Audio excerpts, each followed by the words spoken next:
7, 6, 5, 4, 3, 2, 1. Are you listening? Ricky J. Sports.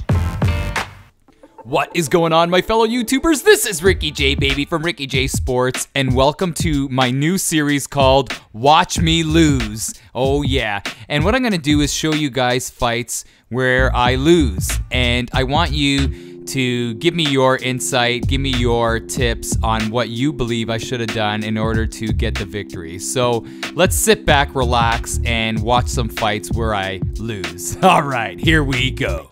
All right, here is the fight, and I recorded this without me talking over it. So right now we are not facing the guy live. This is like a pre-taped kind of analysis. So I am the champ. I was on a crazy, like, something like a 20-fight win streak, and I was doing really well, and I guess the computer put me up against this amazing Division 8 guy, man. Wow, he is awesome, and his record really shows that.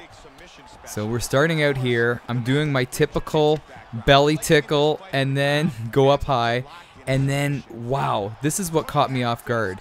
He waited almost a minute to go for a takedown, and then he was softening me up and posturing up. And at this point, I'm concerned, but using a guy like Pettis off of his back, he's really, really good. So I was doing my fakes and, you know, trying to not show patterns, but I couldn't get up. That was the problem right there. And even right here, I try to push off, and this is where these Division 8 guys are so good at stacking you. And look at him. So he's goes into side control, and now he's waiting for me to make a move.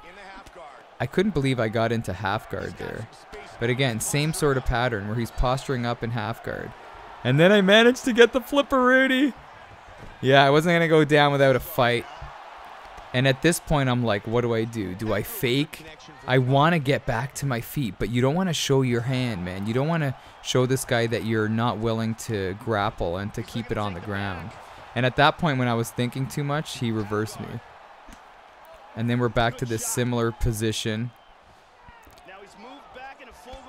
And he's really content with just staying there. And then he's posturing up. And this is one move. Let me know if you guys do that move. That's a great move where you think he's going to posture up, and then he gets into half guard. And then he's denying my movements. At this point, I just want to keep my stamina up. If your stamina is low in this situation, it's game over. And then I kind of caught that arm right there. And he's looking to replenish his stamina. Yeah, I know you're probably thinking at this point, you know, I'm like, this fight is not going to go my way. Just seeing how he's very controlled, very calm, has a game plan. And in this situation right here, I'm willing to just ride out the round and just sit right here. I'm always so concerned, now that I use the jump guillotine when I'm in that position, I'm always so concerned of doing it and getting guillotined. So I'll rather go into half guard, and that's what I do right here. But again, I'm just trying to ride out the round, not trying to get hit with anything crazy. And this guy's good, man. This guy, as I'm watching it now, I'm seeing like the same movements that he's doing. But when you're in the middle of a fight, you guys know it, eh? When you're in the middle of a fight, it's hard to adapt sometimes when you're put into spots that you're not normally in, you know? So I'm not usually, you know, fighting off of my back. I'm usually on the offense. And in this scenario here, I'm the one getting bullied. You know what I mean? So here we go. Round 2, I'm thinking, okay, let's put round 1 behind us and see if we can land something. And this guy does a great job. I said it in previous videos about establishing that jab. It's really important to throw that jab out there.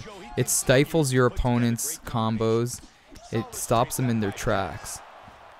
Here I kind of land my first decent combo. And he's not, at this point, look at that. Same thing that happened. Around the 420, 410 mark, that's when this guy, you know, went for the shoot. I wish I could have faced him. I wish I could face him again, kind of knowing his game plan. And at this point, like I said before, I'm just trying to keep my stamina up. This is a situation where if you panic, and I used to do that, just kind of try to get out of it, your opponent is going to knock you out.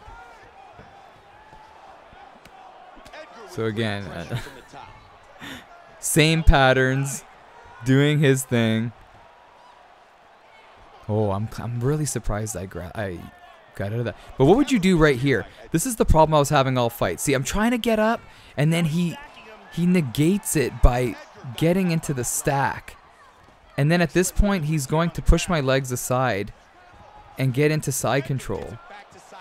Even though on the screen, I went through the whole get up animation, but nothing really happened, you know? But to my defense, I can't believe I got this right here. This is where I was hoping to reverse him into back sitting. And I do! Wow! And this is where the tide has been turned. Yes!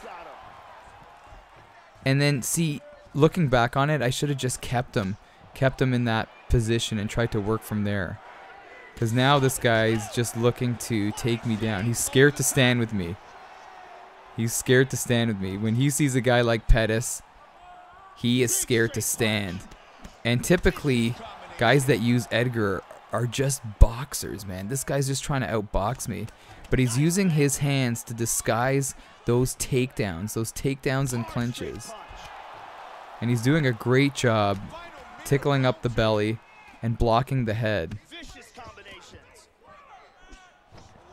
And I'm getting frustrated right there. I can't believe I stuffed that takedown. But when there's 1 minute left and you're facing a guy that's trying to take you down, just go full throttle. Don't be gun shy. No need to be gun shy, because even if he takes you down, he doesn't have a lot of time, and I rock him. I forgot about that. And I'm like, you know what? I'm going down. I'm going down. I'm going to hit him. I'm going to hit him. And that was a great moment in the fight, because maybe I stole the round. Maybe I stole the round, and then he tried to get the nice little cheese points with the choke attempt. But after the second round, I was feeling good, because I knew that he is scared of my stand-up game. So, you know he's not going to dilly-dally on the feet, knowing he just got rocked. So I'm aware, in my head, I'm aware of his takedown. I haven't seen him try clinching. So I'm aware of that. And now I'm just trying to go free-flowing, Ricky J style. Just trying to, you know, take him out. But this guy is doing a good job backing away and blocking too. And I'm interested, looking back on this again, see, it's at the 410 mark. Seeing if, you know, around the 410 mark is where he goes for the takedown. And he's not. He's waiting. He's waiting and he's backing away.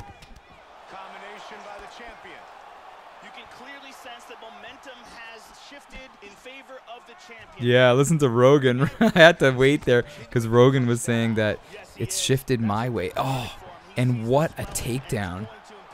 You know, I saw it and I reacted to it, but sometimes, man, that quick animation, you can't stop it. You know what I mean? How do you guys stop those takedowns? A lot of guys were telling me when I was using the Neil Magny and Saunders days that not to kick. But kicking is such a really a vital component to my stand-up game that if I don't kick, then I feel like I'm not going to be as deadly. So I'm willing to roll that dice.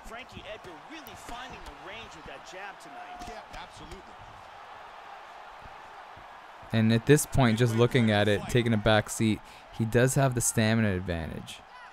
But look at him. He's scared of the stand-up game, man. He's scared of my stand-up game. Backpedaling.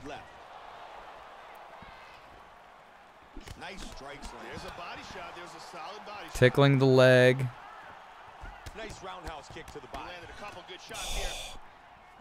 He's just doing a great job blocking those head kicks. Oh, and then I'm hurt here. I am hurt. And I'm just trying to back away. Uh-oh, and here we go. This is where I just couldn't seem to get loose. So he stops me right there, and this is where I panic. And I'm blocking. See, I'm panicking.